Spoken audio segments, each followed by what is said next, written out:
Assalamualaikum warahmatullahi wabarakatuh. Alhamdulillah alladzi anzala sakinata fi qulubil mu'minin liyazdadu imana ma'a imanihim. Asyhadu an la ilaha illallah wahdahu la syarikalah wa asyhadu anna Muhammadan abduhu wa rasuluh. Allahumma sholli ala Muhammad wa ala ali Muhammad. Amma ba'du. Para pemirsa sekalian, alhamdulillah di hari yang indah dan cerah ini Allah masih memberikan kita kebahagiaan, memberikan kita kesehatan dalam rangka untuk menjalankan tugas mulia kita sebagai hamba Allah, sebagai khalifah di bumi ini. Dan pada kesempatan kali ini kita akan sama-sama berbicara mendalami bagaimana menjadi generasi pemakmur masjid. Pada zaman dahulu Rasulullah SAW menjadikan masjid sebagai tempat pembinaan umat yang mendapatkan perhatian begitu besar oleh Rasulullah SAW. Pada saat Rasulullah berhijrah dari Mekah kepada Madinah, beliau bersinggah di kota Kuba. Apa yang beliau lakukan? Ketika beliau sampai di kota Kuba, maka beliau kemudian mendirikan sebuah masjid yang pada akhirnya diberi nama Masjid Kuba. Bahkan ketika Rasulullah sampai di kota Mekah, maka pertama kali yang didirikan oleh Rasulullah SAW adalah mendirikan masjid yang diberi nama Masjid Nabawi. Itu menjadikan sebuah pelajaran bagi kita bahwa masjid adalah merupakan tempat yang menjadikan pusat ibadah, pusat peradaban Islam, pusat kemajuan Islam. Kemudian pertanyaannya adalah, apakah yang menjadikan masjid, atau apakah yang harus kita lakukan agar kita menjadi pemakmur masjid? Yang pertama, keutamaan memakmurkan masjid adalah membuktikan kebenaran iman. Orang yang menjadi pemakmur masjid, pencinta masjid, maka dia adalah orang yang membuktikan dirinya mempunyai keimanan yang luar biasa kepada Allah Subhanahu wa Ta'ala. Di dalam surat Al-Baqarah ayat 43, Allah Subhanahu wa Ta'ala berfirman, A'udzubillahi minasyaitonir rajim. Bismillahirrahmanirrahim. Wa aqimus sholata wa atuz zakata warka'u ma'ar raki'in. Allah berfirman yang artinya, dan dirikanlah sholat, tunaikanlah zakat, dan rukuklah beserta orang-orang yang rukuk. Ada sebuah teladan yang luar biasa dari seseorang yang bernama Ibnu Ummi Maktum. Beliau adalah seseorang yang ditakdirkan oleh Allah tidak bisa melihat, buta seumur hidup, tapi beliau menempati posisi yang mulia berkat kesungguhannya untuk mengoptimalkan ibadah kepada Allah. Kisahnya bermula pada saat awal-awal Islam mensyariatkan sholat jamaah sebagai kewajiban atas setiap laki-laki muslim yang balik yang tidak terkena uzur. Kala itu Ibnu Ummi Maktum merasa keberatan dengan perintah menjalankan ibadah sholat 5 waktu, karena beliau merasa mempunyai kekurangan, kelemahan, yaitu tidak bisa melihat. Kemudian Ummi Maktum menemui Rasulullah dan bertanya, "Wahai Rasulullah, saya ini orangnya buta, tidak bisa melihat. Saya mempunyai penuntun, tapi tidak cocok dengan beliau. Apakah ada keringanan saya untuk sholat di rumah saja?" Rasulullah bersabda, tidak menjawab, tapi bertanya, "Wahai Ummi Maktum, apakah engkau mendengar seruan azan?" Ummi Maktum mengatakan, "Iya." Kemudian Rasulullah mengatakan, "Saya tidak menemukan keringanan bagimu." Itu artinya Ummi Maktum harus mendatangi masjid untuk melaksanakan ibadah sholat. Di lain kesempatan, Ibnu Ummi Maktum melaporkan alasan lain agar mendapat keringanan, agar dapat meninggalkan sholat berjamaah 5 waktu di masjid. Ummi Maktum mengatakan, "Wahai Rasulullah, antara rumahku dengan masjid banyak dikelilingi oleh kurma, semak belukar. Tidak ada lagi orang yang menuntunku. Apakah boleh bagiku untuk sholat di rumahku?" Rasulullah kembali mengatakan, "Apakah engkau mendengar iqamah, wahai Ummi Maktum?" "Iya ya Rasulullah." Rasulullah bersabda, "Kalau begitu datangilah panggilan tersebut." Rasulullah bertanya lagi, "Apakah engkau mendengar suara muadzin di rumah yang kamu tinggali di dalamnya?" Kemudian Ummi Maktum menjawab, "Iya." Maka Nabi pun menjawab, "Aku tidak menemukan keringanan untukmu." Berdasarkan kisah Ummi Maktum ini, mayoritas ulama memberikan hukum bahwa hukum sholat berjamaah adalah merupakan kewajiban yang tidak boleh ditinggalkan. Setelah berkali-kali Ummi Maktum meminta keringanan kepada Rasulullah, tapi beliau tidak mendapatkan keringanan, tidak menjadikan Ummi Maktum putus asa, terpuruk, tapi justru menjadikan Ummi Maktum semakin bersemangat untuk menjalankan ibadah sholat berjamaah di masjid. Bahkan saking rajinnya Ummi Maktum itu berjamaah di masjid, maka Rasulullah memberikan kemuliaan menjadi seorang muadzin, mengumandangkan panggilan Allah. Yang tadinya Ummi Maktum mendengar panggilan azan, justru kali ini Ummi Maktum mengumandangkan azan, memanggil orang untuk datang ke masjid. Bahkan tidak hanya itu, berkat kesungguhannya dalam menjalankan ibadah sholat 5 waktu berjamaah, pada akhirnya Ummi Maktum dipercaya Rasulullah menjadi seorang imam sholat berjamaah, dan bahkan Ummi Maktum mendapat kepercayaan sebagai khalifah pengganti sementara di kota Madinah. Kemudian yang kedua, keutamaan orang menjalankan sholat berjamaah atau memakmurkan masjid. Maka orang yang memakmurkan masjid dengan menjalankan sholat berjamaah, maka akan mendapatkan perlindungan di hari kiamat. Rasulullah bersabda, ada 7 golongan manusia yang akan mendapat perlindungan Allah SWT pada hari kiamat, yang tidak ada perlindungan selain perlindungan Allah SWT. Mereka adalah yang pertama, pemimpin yang adil.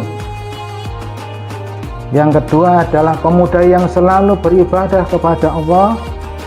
Dan yang ketiga ini, yang menjadi fokus dari bahasan kita, adalah seseorang yang selalu terikat hatinya ke masjid, rindu dengan masjid, rindu dengan suara adzan, rindu untuk melaksanakan sholat berzikir, maka orang seperti ini adalah orang yang akan mendapatkan perlindungan di akhirat nanti. Kemudian yang keempat adalah dua orang yang saling mencintai karena Allah, yaitu mereka bersatu dan berpisah karena Allah. Kemudian yang kelima, seseorang yang ketika dibujuk oleh perempuan cantik dan berkedudukan untuk berzina, tetapi pria itu berkata, saya hanya takut kepada Allah. Kemudian yang keenam, seseorang yang beribadah secara sembunyi-sembunyi. Dan yang ketujuh adalah seseorang yang mengingat Allah di tempat yang sepi hingga mencucurkan air matanya karena ingat dosa-dosanya kepada Allah. Rasulullah pernah bersabda, sesungguhnya meramaikan rumah-rumah masjid Allah, mereka itu adalah ahli Allah Azza wa Jalla. Demikianlah derajat kedekatan mereka pada ridho ilahi. Dalam hadis lain Rasulullah berpesan, barang siapa yang mencintai masjid, maka Allah akan mencintainya. Kemudian yang ketiga, yang merupakan keutamaan memakmurkan masjid adalah mereka akan memperoleh derajat tinggi dan ampunan dari Allah Subhanahu wa Ta'ala. Manakala seseorang suka ke masjid, maka setiap langkah kakinya akan dinilai sebagai penghapus dosa dan juga mengangkat derajat orang yang memakmurkan masjid. Rasulullah bersabda, barang siapa yang bersuci di rumahnya, kemudian ia berjalan untuk mendatangi salah satu masjid di antara masjid-masjid Allah demi menunaikan suatu kewajiban dari kewajiban yang ditetapkan Allah, maka salah satu dari setiap langkahnya itu akan menghapus dosa, serta langkah yang satunya akan mengangkat derajatnya. Betapa mulianya orang yang cinta rindu dengan masjid, karena setiap langkah Allah menghapus dosanya, serta langkah yang satunya mengangkat derajatnya di sisi Allah Subhanahu wa Ta'ala. Tidak hanya itu, maka yang keempat, orang yang suka memakmurkan masjid, rindu dengan masjid, maka Allah akan memberikan kebahagiaan di dunia maupun di akhirat.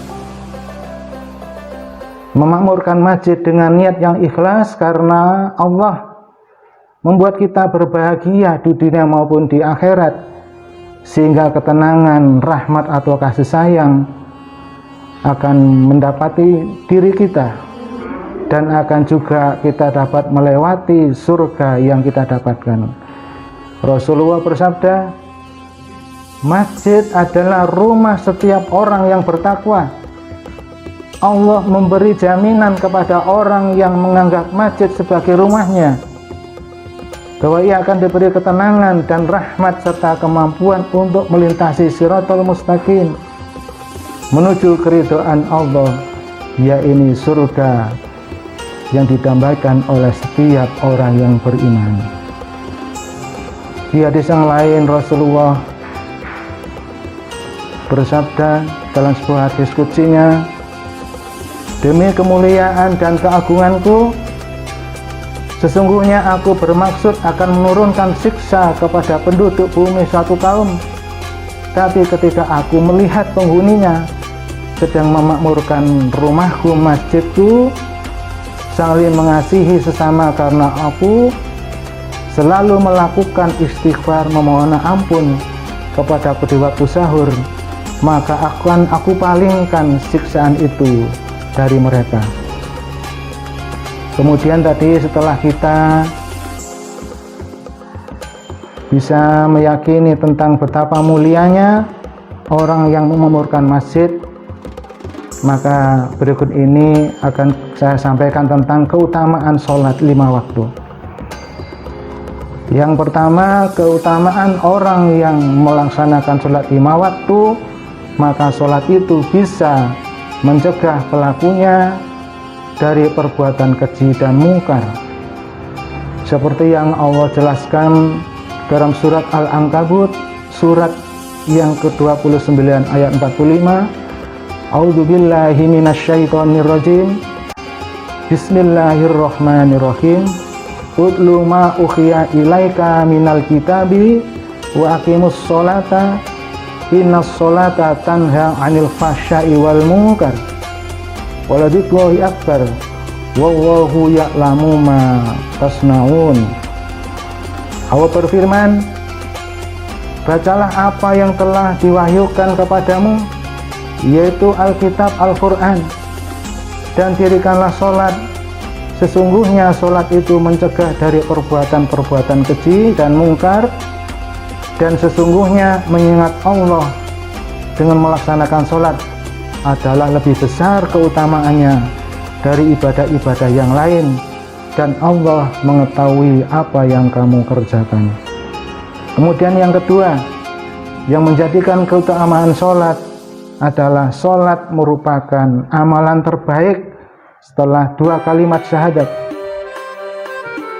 Rasulullah bertanya, aku pernah bertanya kepada Rasulullah SAW, apakah amalan-amalan yang paling afdal, terbaik? Bila Rasulullah SAW bersabda, sholat pada waktunya. Lalu aku bertanya lagi, lalu apa ya Rasulullah? Berbakti kepada kedua orang tua. Kemudian Ibnu Umar bertanya lagi, lalu apa lagi? Beliau menjawab, jihad fi sabilillah. Jadi derajatnya orang yang sholat berjamaah itu sama dengan berbakti kepada orang tua dan juga jihad di jalan Allah. Kemudian yang ketiga yang menjadi keutamaan orang melaksanakan sholat adalah bisa membersihkan dosa-dosa.